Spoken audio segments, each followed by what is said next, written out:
I was about to swing weight a club that I'd been struggling with a little bit, and that sometimes means that the weight's a little bit off or there's something not quite right with how it feels. So I've got the trusty swing weight machine out, and when I did, I thought it'd be worth having a quick go through how it works.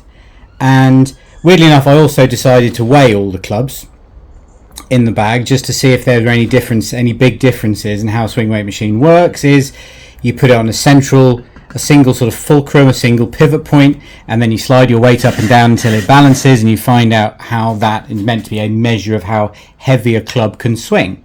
So it's weird. I did a modern, a more modern than like a 1960s steel 6-iron, and one of my sons a graphite 6-iron, and seeing that they both swing very similar. So they both swing C7, C8 is a pretty similar swing weight, but they're nearly, they're 90 grams different in their total weight.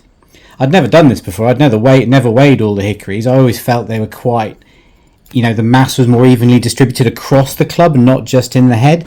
And there are some absolute corkers there. So obviously your Niblick, your most lofted one, for getting out of trouble, up to 500 grams, 490 grams. So they kind of get lighter as they go through the bag. We'll come to the driving iron in a minute.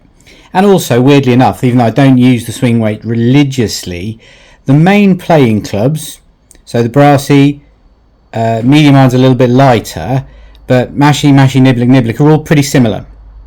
I don't have a problem with the medium iron, so I'm not going to rush and put a load of weight on that, even if it would look more uniform, because it is working quite well.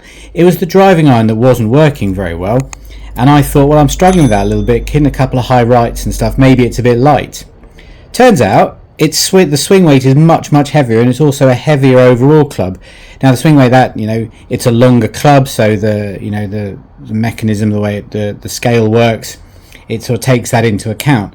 But actually, it looks like it's a bit heavy. So I've just pinged some lead off the back, and I'll just have a go now to show you how the machine works and see what it looks like now, and see if it just needs to get back out on the course. So you pop the club in, and then you slide your weight down until it starts to lift up. You get it balanced. There we go. That's about in the middle. And on the scale here, that is a D0. So instead of being a D3, that is now to a D0, which is only one swing weight away from C9, where the brassy is. Where the brassy is, when the mashy Niblick, where a bunch of the other playing clubs are. So I think that'll probably be worth another go. It already had a bit of lead on it. It's a more modern one. It's slightly, it's a stainless one. It's just got a bit of a deep face, and I was hitting a couple of them high off the face, and they just weren't really working very well. So now that's re-swing weighted. We'll see if that makes a difference. If it's not, again, it's not something you'll do. If I was getting a set of irons, I would, a modern set of irons, I would try and get them all swing weighted the same, because I know that's a feel I like. It doesn't quite work with Hickory, like everything. It's not quite as rule driven. You're just kind of making up as you go along a little bit and just going by feel.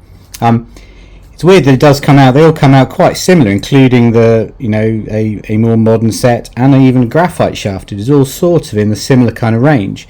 But I have seen Hickories that are down in the Bs, and I've seen there's one club I'll find that tipped the scale completely. It was just the heaviest thing. It's actually off the scale, so it's down where, what would that be, FG0 swing weight. So you do find all sorts of things. As normal, the rule is there are no rules.